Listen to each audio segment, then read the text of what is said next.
네, 구원 역사 순례 벌써 5번째 설교입니다.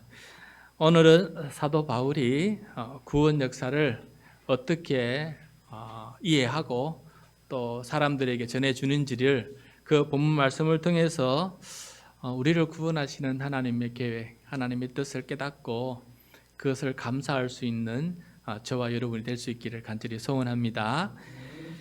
우리가 짧지만 그리고 또 긴 49일 동안에 매일 40분을 투자해서 하나님의 말씀을 지금 읽고 있습니다.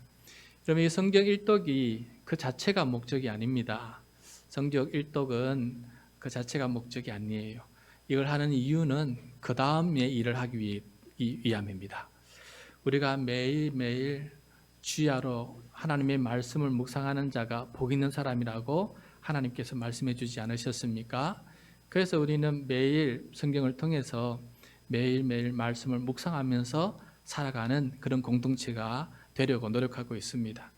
그런데 오늘도 나에게 주신 하나님의 말씀을 묵상할 때 성경 전체적인 그런 조명이 없으면은 성경 전체의 주제랄까, 성경 전체의 맥을 잡지 못하면은 그 본문 중에 나에게 10절이든 20절이든 주어진 그 본문을 말씀을 읽을 때 잘못하면은 해석을 잘 못하고 곁길로 빠질 수가 있어요.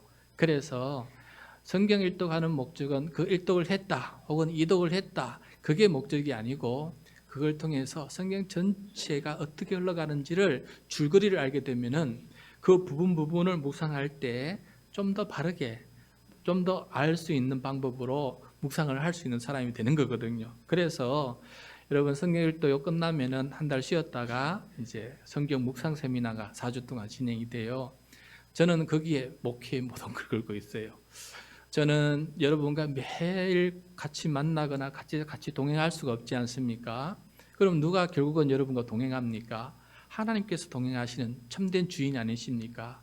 정말 참된 왕은 하나님이 아니십니까? 근데 그 말씀을 매일매일 읽고 경청할 때 결국 하나님과 함께 동행하는 인생이 되지 않겠어요?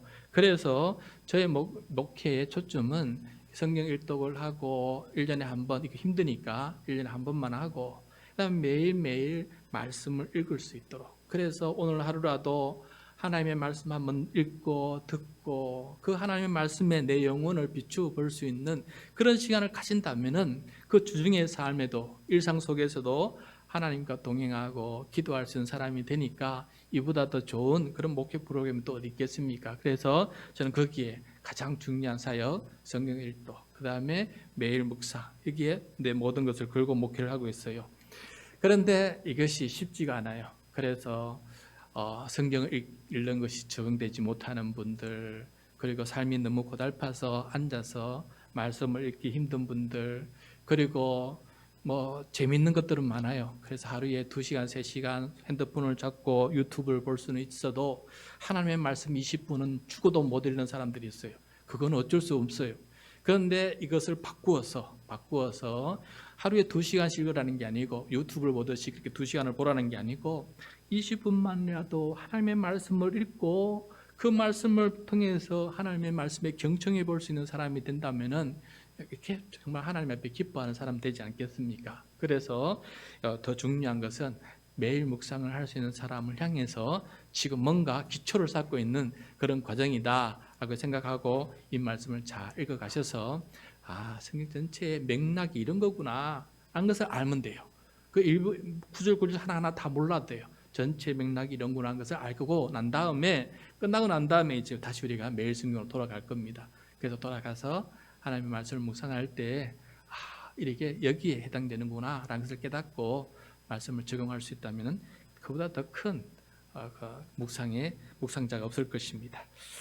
자, 오늘은 사도 바울이 전도 여행을 떠났는데 1차, 2차, 3차, 4차, 5차까지 떠나요. 근데 첫 번째 전도 여행을 떠나면서 소아시아 지역의 비시디아 안디옥에 이르렀을 때 거기에도 유대인이 흩어져 살고 있었어요. 그래서 안식일이 되어서 회당에 갔는데 회당에 가니까 회당에서는 항상 말씀을 2군데 읽습니다. 모세오경 율법을 먼저 한 군데 읽고 그다음에 선지자의 말씀을 읽게 돼요. 그래서 모세의 율법을 읽고 선지자의 글을 읽고 난 다음에 회당장이 보통 회당장이 설교를 하는데 회당장이 쭉 이렇게 훑어보고 오늘 특별한 사람이 왔다 그러면은 혹시 이 말씀을 가지고 설교하실 분 있습니까? 라고 이렇게 제안을 하면은 그 중에 누구든지 일어나서 그날을 설교를 할 수가 있게 됩니다.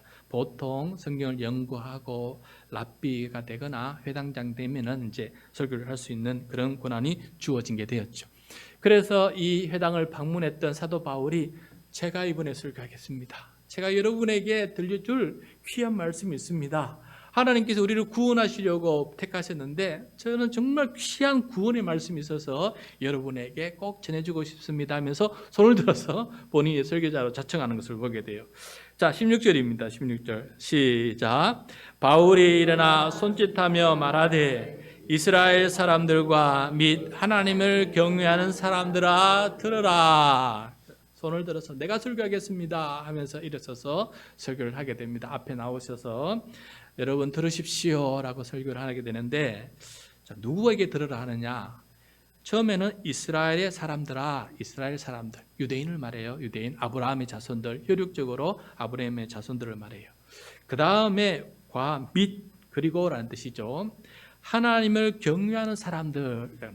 이 하나님을 경외하는 사람들 누구를 의미하느냐 하면은 유대인은 아닌데 유대교의 이 말씀이 좋아서 이방인이지만은 유대교로 개종하여서 이 회당에 나와서 함께 예배드리는 하나님을 믿는 이방인들을 말해요. 그래서 하나님을 경외하는 사람들, 여러분 나중에 신약성을 읽을 때 종종 하나님을 경외하는 사람이라는 용어가 많이 나와요. 그럴 때마다 이게 누구를 뜻할까 했을 때 이방인인데 우상을 숭배한 사람이 있는데 하나님을 믿는 사람으로 개종해서 하나님의 백성이 된 사람을 말한다는 것을 꼭 명심하시길 바랍니다. 그리고 기독교 전도에 있어서 이들이 굉장히 중요한 역할을 해요. 이스라엘 사람들은 예수 그리스도를 받아들이지 않았는데 오늘도 여러분 본문 뒷부분 읽어보시면 아시겠지만은 이스라엘 사람들은 콧방귀를 뀌는데 하나님을 경외하는 사람들이 오히려 그 복음을 받아들이면서 곳곳에 교회가 생겨나게 돼요. 그래서 교회가 생겨나는 중심적인 역할을 했던 사람이 누구냐? 하나님을 경외하는 바로 이방인들이었어요. 그래서 그를 통해서 비시디 안독에서도 교회가 세워지게 되는 것을 보게 됩니다. 뭔가 더 겸손한 사람이 나는 선민이요 하면서 교만한 사람보다 뭔가 더 겸손한 사람들이 복음을 더 잘 접하게 되는 것을 보게 됩니다. 여러분도 겸손하시기 바랍니다. 하나님의 말씀을 읽을 때마다 겸손해서 읽기를 바랍니다. 자, 바울은 이 하나님의 구원 역사를 이제 정언하기 시작하는데 그 시작을 한번 보겠습니다. 17절입니다. 17절 시작. 이스라엘 백성의 하나님이 우리 조상들을 택하시고 애굽 땅에서 나그네 된 그 백성을 높여 큰 권능으로 인도하여 내사. 자, 여러분 여기서 제가 질문 하나 드리겠습니다. 이스라엘 백성의 하나님이 우리 조상들을 택하시고 라고 되어 있어요. 자, 우리 조상들은 누구를 말할까요? 여기서 우리 조상들은 누구를 말할까요? 아담? 노아? 에녹?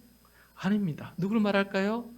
금방 말했습니다. 아브라함과 이삭과 야곱과 요셉. 성경의 창세기 12장 이후에 나오는 4대 족장, 아브라함과 그 아들 이삭, 그 아들 야곱, 그 아들 요셉. 이게 바로 성경 읽을 때 우리 조상 할 때에는 이 4명을 말하는 거예요.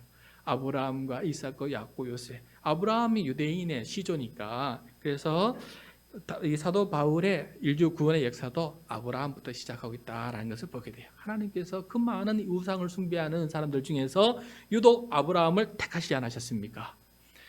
굉장한 하나님의 은혜입니다. 아브라함을 택해 주셨어요.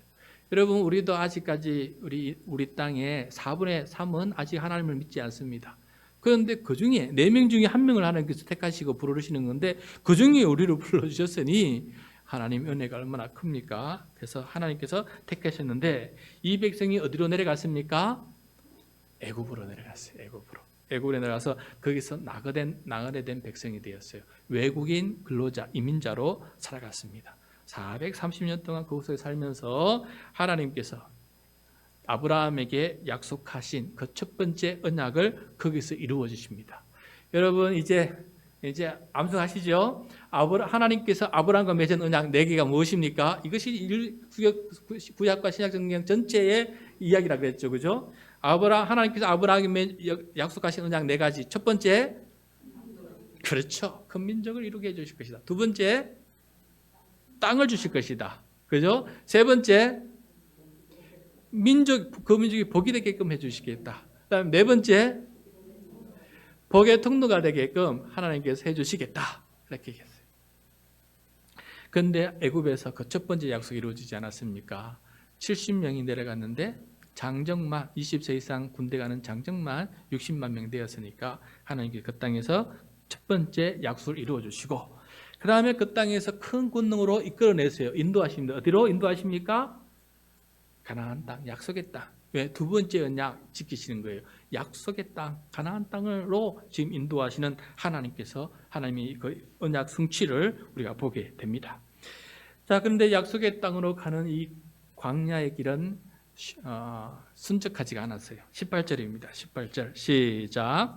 광야에서 약 40년간 그들의 소행을 참으시고 자, 40년 동안 광야 생활을 하게 된 것은 하나님께서 참으시고 오래 참으시고 인내하시고 노하기를 더디하셨기 때문에 그들이 약속의 땅에 들어갈 수 있었어요. 적어도 2번 정도는 이 하나님께서 그 민족을 그 광야에서 쓸어버리려 하시지 않습니까? 근데 모세의 중보기도를 통해서 하나님의 아브라함께 약속하신 거 그거 거짓말입니까? 약속을 붙드니까 하나님 꼼짝 못하시고 그 마음을 푸시고 그래서 다시금 그 백성을 이끌어서 결국은 참으셔서 어디에 도착합니까? 약속의 땅에 도착하게 된다라는 것을 말씀하십니다. 자, 19절입니다. 19절 시작. 가나안 땅 7족속을 멸하사 그 땅을 기업으로 주시기까지 약 450년간이라. 네.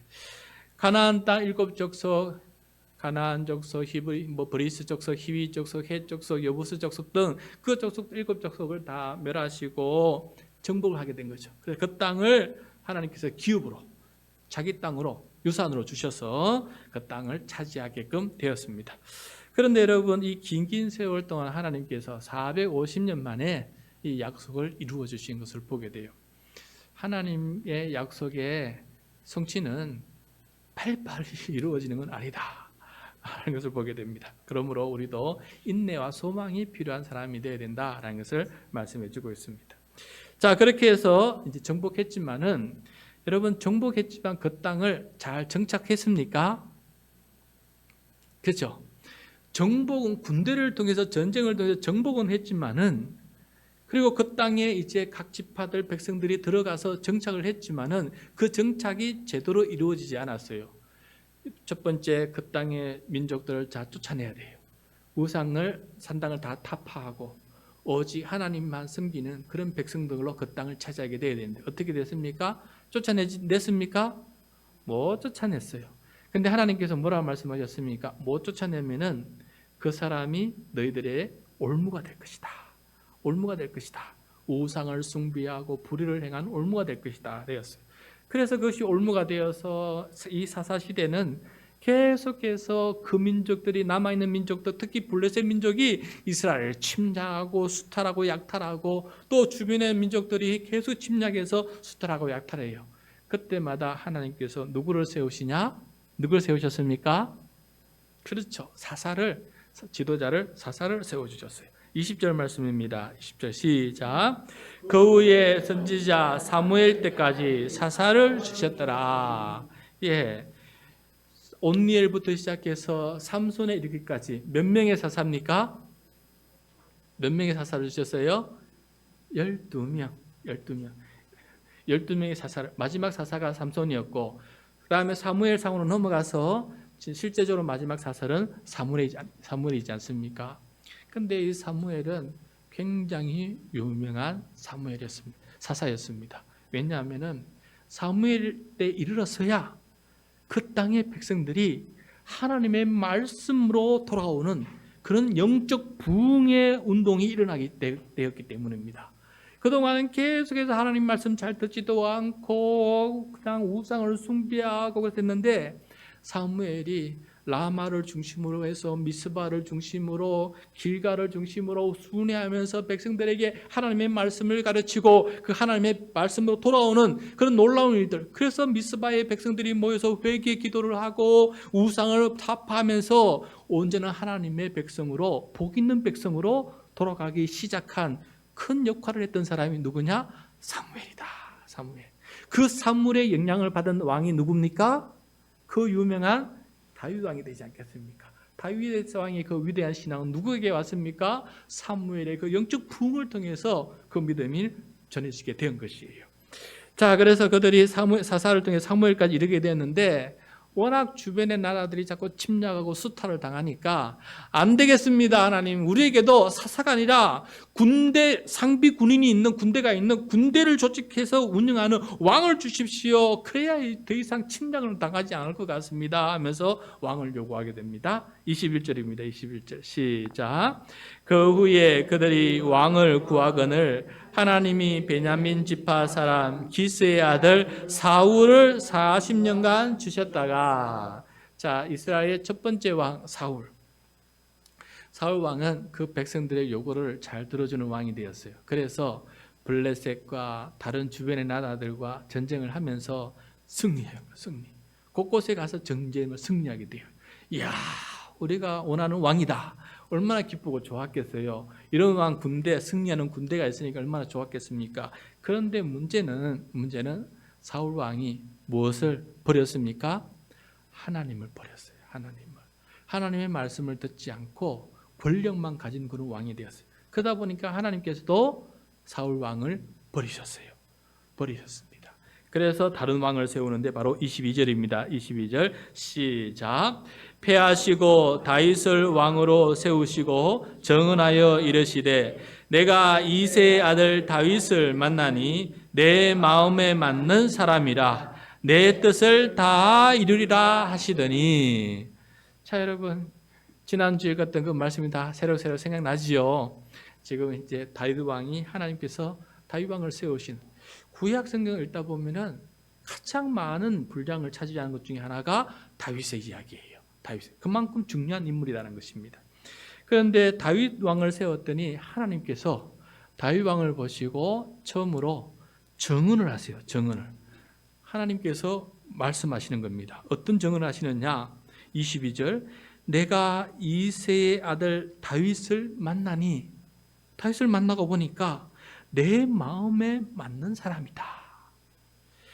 자, 여러분, 내 마음에 맞는 사람이다. 저는 목회를 하면서도요, 그런 생각이 들 때가 있어요.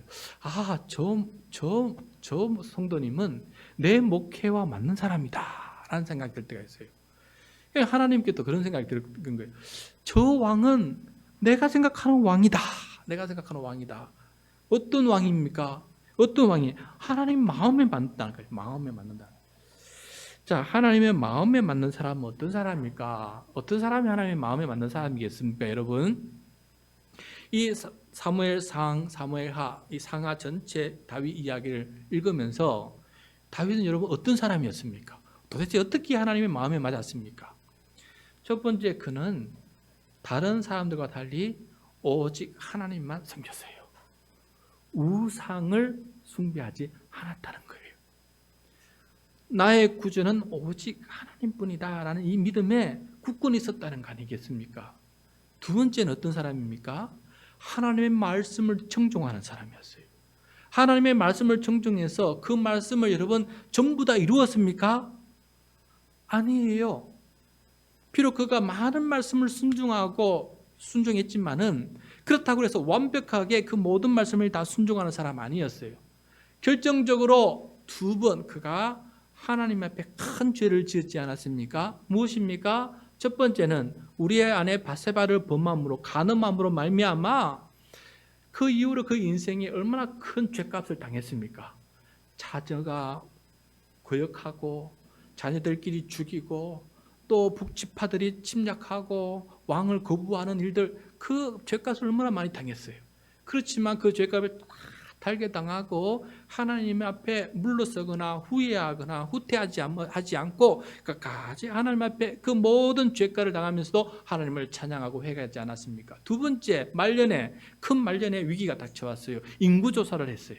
하나님 명령 없이 하는 인구조사는 내가 이만큼 권력을 가지고 이만큼 군사력을 가졌다는 것을 자랑하고 싶은 마음이 생기는 거거든요. 그것은 바로 바벨탑을 쌓는 것과 똑같아요. 하나님과 동등한 권력을 가진 사람이라는 것을 자랑하고 싶은 마음이 생겼던 거예요. 그런데 그 일을 하고도 자기가 내가 죄를 지었습니다. 단번에 회개하지 않습니까? 거부하거나 부인하거나 책임 전가하지 아니 내가 바로 그 죄인입니다 라고 단번에 회개하고 그 속죄 제물을 들고 하나님 앞에 제사를 하지 않습니까? 자기 때문에 이 백성들이 전염병으로 죽어가고 있습니다. 차라리 저를 죽여주십시오. 우리 가족들을 죽여주시고 저 백성들을 죽이지 말라고 하면서 모세와 같이 자기 생명을 내놓고 중보기도 하지 않습니까? 그 하나님께서 그것을 들으시고 그 속죄 제물을 다 받으시고 전염병을 멈추는 것을 보게 됩니다. 그러므로 하나님의 마음에 맞는 사람이라는 것은 어떤 사람이냐? 일편단심 하나님께로 마음이 향하여 있는 사람입니다. 그리고 두 번째, 최대한 그 말씀에 순종하지만 설령 유혹에 넘어가서 하나님의 말씀에 순종하지 않더라도 즉시 그 죄가 깨달아질 때에는 변명 없이 후회 없이 책임 전가 없이 회개하고 하나님께로 돌아오는 사람이에요. 하나님 앞에 겸손히 돌아오는 사람, 그것이 바로 하나님의 마음에 맞는 사람이다라는 것을 사무엘 상하를 통해서 우리가 깨달았지 않습니까? 그럼 여러분, 우리도 하나님의 마음에 맞는 사람 되시길 바랍니다. 끊임없이 하나님 앞에 함께 살아가는 저와 여러분이 되기를 바랍니다. 그래서 하나님의 마음에 맞다 보니까 하나님은 다윗 왕을 통해서 내 뜻을 이루리라, 내 뜻을 다 이루리라 라고 이렇게 말씀하고 있어요. 여러분, 여기서 하나님의 뜻이 무엇입니까? 바로 아브라함과 맺은 언약 아닙니까? 아브라함 언약을 통해서 인류 구원의 역사를 이루는 게 하나님의 뜻 아니겠어요?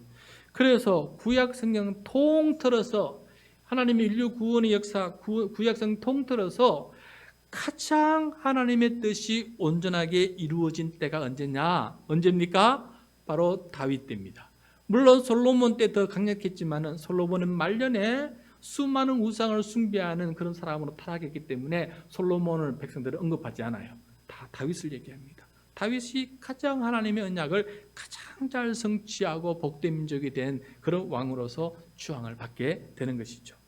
그런데 문제는 그 다윗 왕 이후로 다윗 왕 같은 사람이 없어요. 계속해서 그 모습이 더 추락하게 됩니다. 그래서 나중에는 이 나라가 멸망하게 돼요. 그래서 하나님께서는 이 인류 구원의 역사가 여기서 절망에 빠진 이 순간에 하나님은 그동안 준비해 두신 새 언약을 드디어 진행하십니다. 누굴 통해서요? 이제는 왕은 왕이 돼 그런 왕이 세상 다윗과 같은 그런 세상 왕이 아니라 구주를 보내어 주심으로써 그 인류 구원의 계획을 진행합니다. 바로 23절입니다. 23절 시작.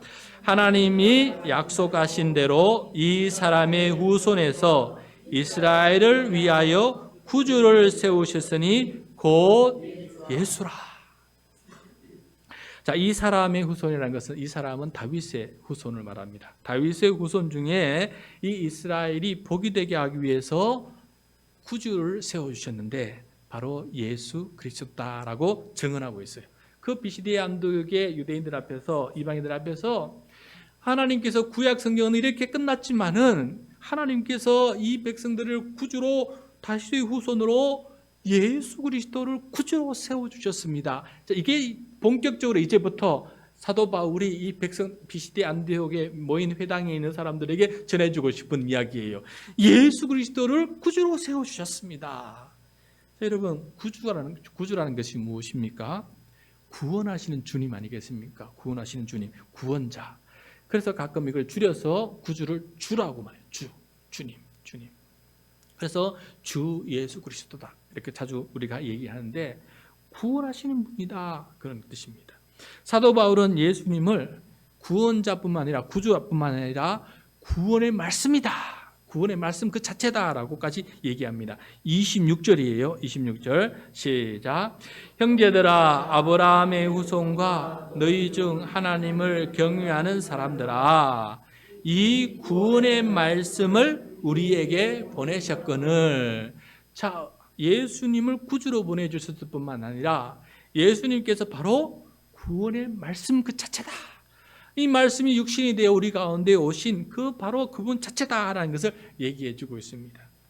그런데 당시 사람들에게는 십자가에 달려 죽는 그리스도는, 그런 구원자는 있을 수 없다. 그래서 그것은 비웃음거리다라고 이렇게 해서 예수님에 대해서 관심이 없을 그런 사람들이에요. 그러나 바울은 그때 정언합니다. 아닙니다. 아닙니다. 십자가에 죽은 걸로 끝난 게 아닙니다. 다윗 왕은, 여러분이 그렇게 존경하는 왕 다윗 왕은 죽어서 지금 무덤 속에 있지만은 구주 예수 그리스도께서는 죽으셨으나 3일 만에 무덤에서 부활하셔서 하나님 보좌 우편에 앉으셨습니다. 그러므로 그 다른 옛날의 왕들과 다른 왕이시고 죽음을 이겼었기 때문에 참으로 우리를 죽음으로부터, 죄의 열매인 죽음으로부터 우리를 구원할 수 있는 분이 바로 예수 그리스도이십니다 라는 것을 그들에게 이제 증언하게 되는 것입니다. 36절 37절입니다. 36절 37절 시작.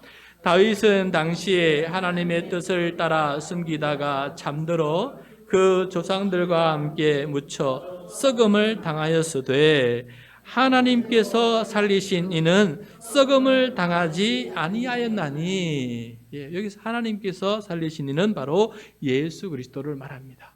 예수님의 제자들이 부활하신 예수님을 목도하였고, 그 다음에 400명의 사람들이 부활하신 예수님을 목도하였습니다. 그리고 마지막으로 사도 바울도 부활하신 예수님을 다메섹 도상에서 만나게 되었어요. 바울은 이 구주 예수 그리스도의 십자가, 이 죽음과 부활이 굉장히 중요한 구원의 말씀이 된다. 예수님의 그 죽으심과 그 부활 자체가 우리를 구원하시는 말씀이 된다라는 것을 그들에게 설명해 주기 시작합니다. 드디어 가장 중요한 구원 역사 순례에 지금 이르게 되었어요. 오늘 설교에서 가장 중요한 구절이 바로 38절, 39절인데 이 38절, 39절 말씀 같이 읽겠습니다. 시작.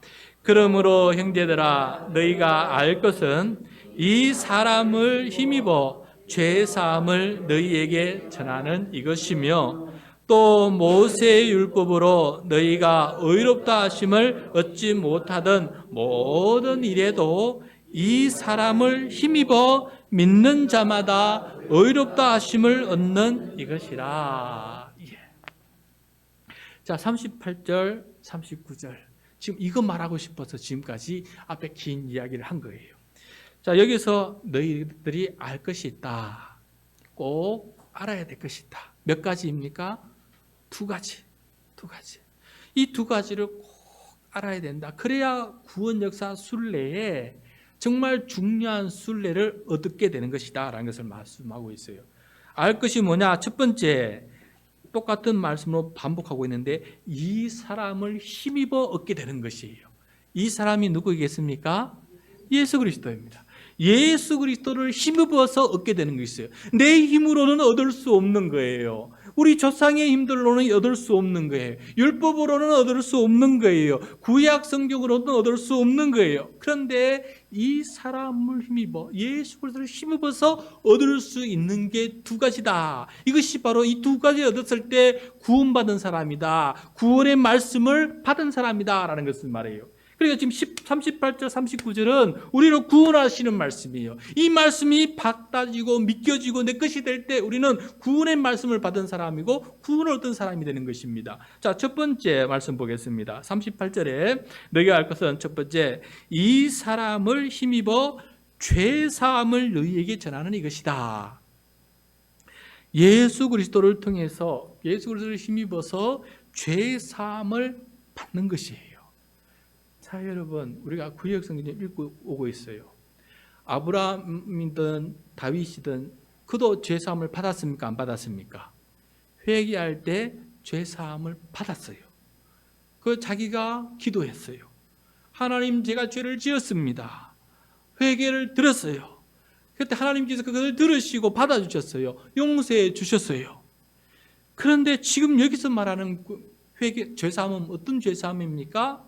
내가 회개해서 죄사함을 받는 게 아니에요. 누구에 힘입어서요? 예수님을 힘입어서 받는 죄사함이에요. 그러면 이 죄사함은 어떤 죄사함이에요? 여러분, 우리는 구약 성경을 통해서 하나님께서 인류의 죄를 사하는 방식을 진행해 오셨는데 그 진행 방식이 무엇입니까? 제사를 드리는 거예요. 제사. 내가 죄값으로 죽어 마땅해요. 율법을 어겼으면 죽어야 되는 거예요. 내가. 그런데 하나님께서 우리에게 은혜를 베풀어 주셨어요. 네가 죽는 대신에 대신 누구를 죽여라 했습니까? 제물을. 송아지나 어린 양이나 또 가난한 사람은 비둘기, 그거보다 더 가난한 사람은 가루, 곡식 가루를 통해서 하나님 앞에 그것을 드려서 그것이 죽어 불태워져서 피 흘려 불태워지면은 내 죄가 대신 사함을 받게 해주겠다고 하나님께서 약속해 주셨어요. 그래서 그 번제를 드릴 때마다 우리는 죄사함을 얻게 되는 것, 진정한 죄사함을 얻게 되는 것이다 라고 하나님께서 말씀해 주신 거 아니겠어요? 그런데 예수님께서 그 인류, 모든 인류의 속죄 제물이 되어 주셔서 그것도 단번에 영원한 속죄 제물이 되어 주셔서 여러분과 나를 대신해서 죽으셨어요. 죄값을 대행해 주셨어요. 그러므로 이제부터는 우리가 속죄 제물을 드릴 필요가 있습니까? 없습니까? 없습니다. 다시 말해서 내가 죽을 필요가 있습니까? 없습니까? 없습니다. 내가 죽지 않고 예수 그리스도의 죽음에 힘입어서 내가 말로만 죄 고백을 하면은 내가 죄 사함을 받게 되는 거예요. 이게 바로 예수님을 힘입어서 죄 사함을 받는 것입니다. 여러분, 이 죄 사함의 방식을 하나님께서 우리에게 베풀어 주셨어요. 은혜예요. 그러니까 더 이상 우리의 속죄 제물을 드리지 않는 거예요. 예수님께서 속죄 제물이 되어 주셨기 때문에 우리는 그 예수님이 속죄 제물을 힘입어서 주님의 십자가에서 달려 죽으신 예수 그리스도를 힘입어서 주여 저 죄를 용서해 주십시오라고 할 때 우리 죄가 말끔하게 죄 사함을 받게 되는 거예요. 그래서 죄 사함을 받게 되지 않기 때문에 우리는 둘째 죽음도 없습니다. 둘째 죽음도 없다는 것이에요. 그러고 난 다음에 이것을 알 때 여러분 우리에게 구원이 임하게 되는 것 아니겠어요? 죽지 않아도 된다는 거 아니에요. 죽지 않아도 된다.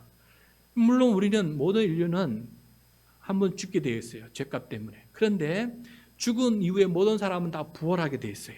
부활합니다. 하나님의 심판대 앞에 서게 돼요. 그런데 그때 다시 영원히 사는 사람이 있고 영원히 죽는 사람이 있어요. 영원히 죽는다는 것은 영원한 형벌을 말해요. 그건 지옥을 말해요. 그 지옥을 당하지 않도록 영원히 죽지 않는 길을 우리에게 열어주신 것이 바로 예수님의 십자가의 대속 죽음이에요. 그래서 예수님의 죽음에 힘입어서 우리는 다시는 그 둘째 죽음 형벌을 받지 않는다는 것입니다. 예수님의 힘입어서 우리는 어디로 갑니까? 영원한 생명을 누리게 되었다라는 것을 말씀해 주고 있어요. 이것은 하나님의 크신 사랑이고 은혜고 우리에게 베풀어 주신 큰 선물이다라는 것을 말씀해 주고 있습니다. 이 큰 은혜와 이 선물을 이해하고 알고 감사함으로 받아들이고 하나님 나를 위해서 이렇게 큰 은혜를 베풀어 주신 것에 감사합니다라고 믿고 받아들일 때 이 죄사함의 은총이 내 것이 된다라는 것을 주님께서 말씀해 주고 있어요. 그래서 이것은 믿음의 문제예요. 하나님께서 나를 위해서 행해 주신 이 놀라운 이 일을 믿고 받아들일 때 그것이 내 것이 된다라는 것을 말씀해 주고 있습니다. 자, 첫 번째, 예수님을 힘입어 죄사함을 받아서 다시는 죽지 않고 영원한 생명을 살아가는 그 영생의 길이 우리에게 열렸는데 그것이 이 확실한 영생의 길이 바로 예수님을 힘입어 죄사함을 받는 사람에게 주어지는 복인 줄로 믿습니다. 두 번째, 꼭 알아야 될 것.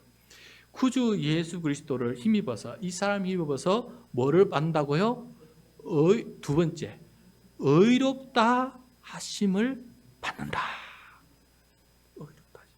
자, 이게 왜 이렇게 중요할까? 죄사함을 받았으면 끝이지. 의롭다 하심을 받는 게 왜 이렇게 중요할까? 이게 좀 중요합니다.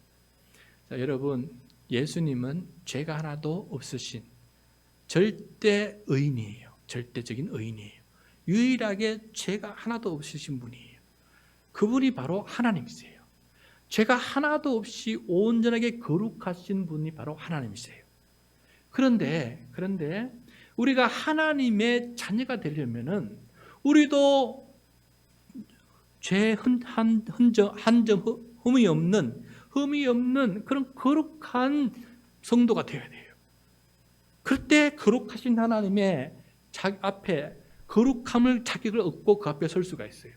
그런데 우리 중에 어느 누구도 다윗조차도 한 점 부끄러움 없는 죄인이 어디 있어요? 절대 의인은 없어요. 예를 들어서 이 사람과 비교해서 내가 네보다 조금 더 의롭다 할 수는 있어요. 그래서 의인입니다 라고 말은 할 수 있어요. 그러나 하나님의 이 기준에 비할 때는 어느 누구도 의인은 한 사람도 없어요. 예수님 외에는 이 땅의 사람 중에서 한 점 부끄러움 없는 의인은 한 사람도 없습니다. 그런데 우리가 율법을 행함에도 이 어렵다함을 얻지 못하고 회개를 통해도 이 어렵다함을 얻지 못하고 수많은 제사를 드려도 어렵다함을 얻지 못했는데 놀랍게도 예수 그리스도를 힘입어서 죄 사함을 받은 사람에게는 하나님께서 의롭다라고 여겨주신다는 거예요. 내가 의롭다고 여러분을 여겨주는 게 아니고 누가 여겨주신다는 거예요? 하나님께서 의롭다고 여겨주시는 거예요. 그걸 칭의라고 그래요. 칭해 주신다는 거예요. 우리는 하나님 앞에 의로운 사람이 되었기 때문에 그때부터 우리는 하나님의 아들, 하나님의 딸이라 부름받는 권세를 얻게 되는 겁니다, 여러분. 그래서 우리는 성도라고 부를 수 있는 권세를 얻게 되는 거예요. 우리 중에 누가 성인이 있습니까? 성도는 성인이거든요. 이 중에 우리 누가 죄 한 점 없는 성인이 될 수가 있습니까? 그런데 우리가 성도라고 부름받을 수 있는 이유는 예수 그리스도를 힘입어서 받은 의예요. 예수님은 죽기까지 의를 이루어서 가장 절대적인 의를 이루셨어요. 그런데 이 의의 옷을 예수님은 우리에게 이 의를 입혀주신다 하지 않았어요. 우리에게 겉옷을 입혀주신다. 그래서 이 의의 옷을 입음으로 말미암아 이거는 믿음으로 입는 거예요. 확신으로 입는 거예요. 믿음으로 입는 거예요. 감사함으로 입는 거예요. 믿음으로 이 옷을 입게 될 때 내 모습이 어떻게 됩니까? 안은 더럽고 추악해도 하나님께서 나를 말끔하게 깨끗하게 보신다는 거예요. 누구 때문에? 내 때문에? 아니에요. 누구 때문에? 예수님의 희생 때문에.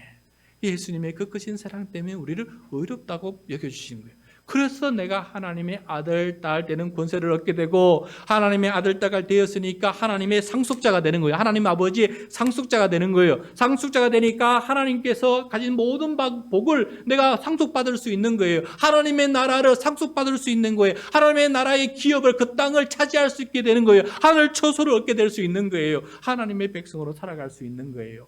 하나님 나라의 시민권을 얻게 되는 거예요. 이것이 우리가 잘나서 그렇습니까? 아닙니다.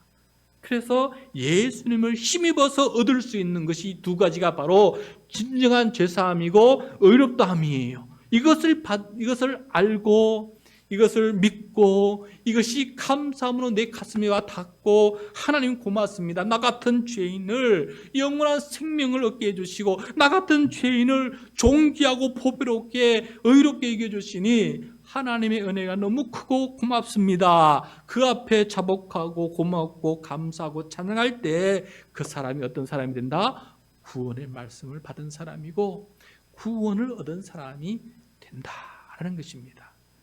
여러분 우리 중에 모두 다 구원을 받은 사람이 되시기를 축복합니다. 이 38절 39절 말씀이 구원의 말씀이에요. 이 말씀이 나에게 깊이 다가와서 감사합니다라는 것이 믿겨질 때 구원의 말씀이 내 안에 지금 살아 움직이는 것이다 라는 것을 말씀해 주고 있습니다. 그런데 이 말씀을 멸시하고 무시하는 사람이 있어요. 그들에게도 주시는 말씀이 있어요. 41절 시작. 일러서되 보라 멸시하는 사람들아 너희는 놀라고 멸망하라. 내가 너희 때를 당하여 한 일을 행할 것이니 사람이 너희에게 일러줄지라도 도무지 믿지 못할 일이라 하였느니라 하니라. 보라 멸시하는 사람들아. 주로 유대인들이 멸시를 했어요. 유대 지도자들이 멸시했어요. 이 구원의 말씀, 구주 예수 그리스도의 구원의 말씀을 멸시하고 십자가의 이 대속 죽음과 부활을 멸시하는 사람들아, 너희는 어떻게 할 거야? 어떻게 할 거야? 너희 아무리 선하게 산들 너희들이 50보 100보밖에 되지 않느냐? 어떻게 네 죄를 가지고 그 죄책감 가운데 죽음을 맞이할 것이며 어떻게 하나님의 심판대 앞에 가서 내 잘났다고 너희들이 얘기할 수 있을 것이냐? 생각해보라. 너희는 힘을 입을 게 없다. 힘 입을 게. 너 힘으로 이기게 되는데 너 힘으로 어떻게 이기고 그 앞에 설 것이냐? 어떻게 너 힘으로 죄를 이기고 어떻게 너 힘으로 죽음을 이기고 어떻게 너 힘으로 마귀를 이기면서 그 심판 앞에 설 것이냐 생각해보라. 우리에게는 힘이 필요하다. 어떤 힘? 예수 그리스도께서 행하신 그 힘을 내가 덧입을 필요가 있다. 그것이 없는 사람은 멸망을 당할 것이다. 여러분, 우리 구원 역사의 순례의 마지막 종착점은 같지 않습니다. 같지가 않아요. 똑같다면은 하나님의 정의와 공의는 이루어지지가 않는 거예요. 제멋대로 아무렇게 산 사람도 존귀한 하나님의 자녀가 되고 하나님의 말씀대로 예수의 십자가 앞에 무릎 꿇고 회개하면서 주님의 힘입어 산 사람도 존귀한 하나님의 자녀가 된다면은 까짓것 지금 뭐하러 우리가 이 자리에 와서 이 주일날 12시까지 늦게까지 잠자고 편하게 쉬었다가 하나님 없이 내 마음대로 살면 되지 뭐하러 하나님을 찾습니까? 하나님 앞에 구원의 길이 있기 때문에 그렇지 않습니까? 예수 앞에 저 십자가 앞에 구원이 있기 때문에 우리가 십자가 앞에 나와서 그 구원을 기억하면서 하나님 감사합니다. 나에게 이런 힘을 입혀주셔서 감사합니다 하고 살아가는 것, 이것이 바로 우리의 모습이 아니겠습니까? 그러므로 이번 주간에도 우리가 구원의 역사 순례를 하게 됩니다. 이 구원의 역사 순례할 때 결국 누구를 만나야 되는 것입니까? 그냥 좋은 것만 구경하고 이야기만 구경하면 되는 것입니까? 예수 그리스도 구주를 만나야 돼요. 구원하시는 말씀을 만나야 돼요. 그래야 그 순례가 값진 순례가 되고 나를 살리는 순례가 될 수 있어요. 여러분, 우리가 여행을 많이 떠납니다. 순례도 많이 떠납니다. 그런데 그 여행은 떠나고 나면 피곤하고 지치고 돌아가면 다 잊어버려요. 그렇지만 내 영혼을 살리는 이 구원의 순례는 어디서 할 수가 있습니까? 성경에서 할 수가 있는 거예요. 내 영혼을 살리는 이 순례는 어디서 할 수가 있습니까? 다른 데 어디 가든 찾을 수가 없어요. 이 성경에서 찾을 수가 있는 거예요. 이게 바로 구원하신 말씀이기 때문에 그렇습니다. 이 말씀을 통해서 구주를 만나고 구원의 말씀을 만날 때 이 순례가 복이 되는 순례가 되고 하나님께서 원하시는 그 천국에 이르는 순례가 되는 줄로 믿습니다. 이런 복된 믿음의 사람 우리 모두가 되시기를 간절히 축복합니다.